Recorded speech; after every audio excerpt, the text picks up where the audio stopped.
Good morning class. तो subject बचा आपका हिंदी व्याकरण। और हिंदी व्याकरण में कल हमने आपको संज्ञा के बारे में बताया था।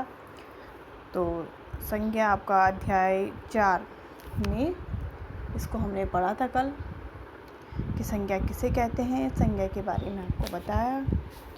तो यहाँ पे देखिए पेज नंबर 15 है और पेज नंबर 15 हमने 15 और 16 हमने पढ़ लिया था। पेज नंबर 15 और 16 में जितना कुछ दिखाया बताया गया है वो हमने पढ़ा था। तो पेज नंबर 15 में यहाँ पे देखिए व्यक्तियों के नाम, प्राणियों के नाम, वस्तुओं के नाम, स्थानों के नाम और भावों के नाम दिए गए हैं ना। तो इन सब को ही क्या कहते हैं, संज्ञा कहते हैं। ठीक है, जहाँ पे किसी व्यक्ति का नाम, प्राणी का नाम, वस्तु का नाम, स्थान का, भाव का, किसी का भी नाम आए तो उसको क्या कहते हैं, संज्ञा कहते हैं। तो किसी व्यक्ति, वस्तु, स्थान या भाव आदि के नाम को संज्ञा कहते हैं। आप भी क्या है, एक संज्ञा है। ठीक है,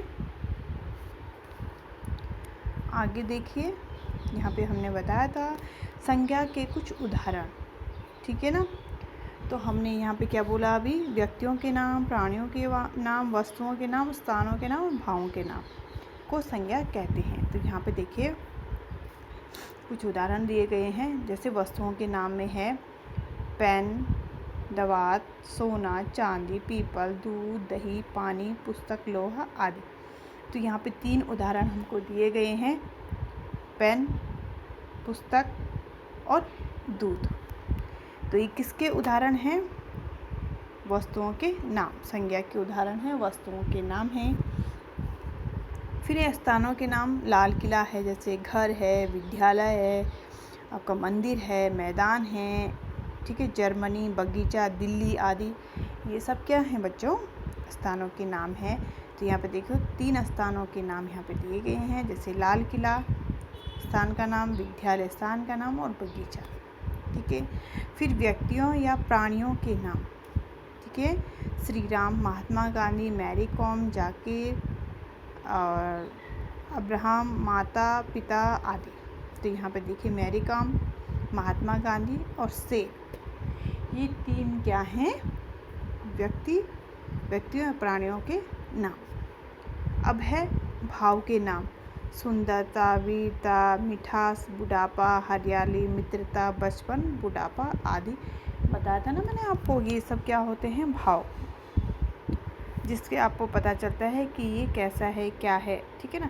जैसे बुढ़ापा, बूढ़ा है तो क्या होता है, बुढ़ापा, मोटा, मोटापा, वीर, वीरता। ठीक है ना। और यहाँ पे आपको बताया था इसके अतिरिक्त फूलों, सब्जियों, दिनों, महीनों, पहाड़ों, नदियों और देशों के नाम को संज्ञा कहते हैं। और आज हम पढ़ेंगे बच्चों यहाँ पे संज्ञा के भेद, काइंड्स ऑफ नाउन के, संज्ञा के भेद के बारे में यहाँ पे पढ़ेंगे। तो ध्यान से देखिए इसको, पेज नंबर 17 है, संज्ञा है। तो संज्ञा के 3 भेद हैं। ठीक है, व्यक्तिवाचक संज्ञा, जातिवाचक संज्ञा और भाववाचक संज्ञा। तो सबसे पहले यहाँ पे व्यक्तिवाचक संज्ञा के बारे में बताया गया है, विशेष व्यक्ति, वस्तु या स्थान का बोध कराने वाले शब्द क्या कहलाते हैं, व्यक्तिवाचक संज्ञा कहलाते हैं। जो क्या करा रहे हैं, विशेष व्यक्ति, वस्तु या स्थान का बोध मीन्स ज्ञान हमको करवा रहे हैं, तो उन्हें क्या कहते हैं, व्यक्तिवाचक संज्ञा कहते हैं। जैसे अमिताभ बच्चन, कल्पना चावला, रामायण, अक्षरधाम मंदिर, ताजमहल, हवा महल। ठीक है, तो ये सब क्या हैं, विशेष चीज़ें हैं। अब देखिए यहाँ पे जातिवाचक संज्ञा, संपूर्ण जाति का बोध कराने वाले शब्द जातिवाचक संज्ञा कहलाते हैं। जो हमें सारी जातियों का बोध कराते हैं उन्हें क्या कहते हैं, जातिवाचक संज्ञा कहते हैं। जैसे धोबी, किसान, नदी, कुर्सी, घर, फूल, ये क्या है, इनकी जाति है।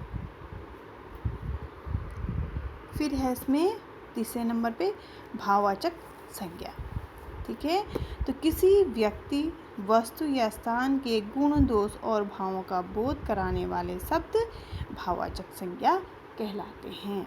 जैसे मीठा है तो मिठास उससे आएगी, बूढ़ा है तो बुढ़ापा, बचपन, छोटा बच्चा है तो बचपन, सुंदर, सुंदरता, ठीक है, हरा भरा, हरियाली और मित्र, मित्रता, ठीक है ना। तो ये सब हमें क्या करवा रहे हैं, भाववाचक संज्ञा का बोध करवा रहे हैं। अब आगे देखिए यहाँ पे, आओ दोहराएं, ठीक है। यहाँ पे कुछ अभ्यास प्रश्न की तरफ हम चलते हैं, थोड़ा सा हम अभ्यास प्रश्न आपको करवाएंगे। आओ दोहराएं, किसी व्यक्ति, वस्तु, प्राणी, स्थान या भाव के नाम को संज्ञा कहते हैं।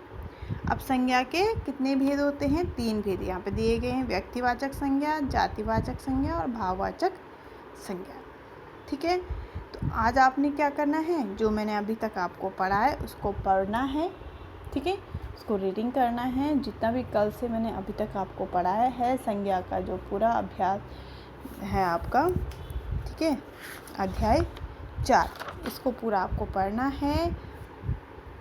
और जो यहाँ पे बताए गए हैं, आओ दोहराएं, किसी व्यक्ति, वस्तु या स्थान, प्राणी, स्थान या भाव के नाम को संज्ञा कहते हैं। और यहाँ पे देखिए संज्ञा के 3 भेद बताए गए हैं, व्यक्तिवाचक संज्ञा, जातिवाचक संज्ञा और भाववाचक संज्ञा। तो इनके क्या करने हैं आपने, इन तीनों के 3-3 उदाहरण भी आपको देने हैं, ठीक है ना। जैसे व्यक्तिवाचक संज्ञा का आप क्या लिख देंगे, अमिताभ बच्चन लिख देंगे, ताजमहल और रामायण हो गई। फिर आप जातिवाचक संज्ञा का क्या लिख देंगे, किसान है, धोबी है, नदी है, ठीक है।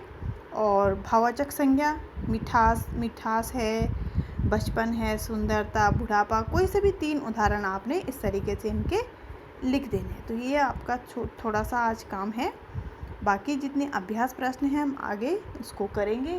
तो आज इतना ही करें और ये जो पाठ है इसको पूरा आप पढ़ने की कोशिश करेंगे।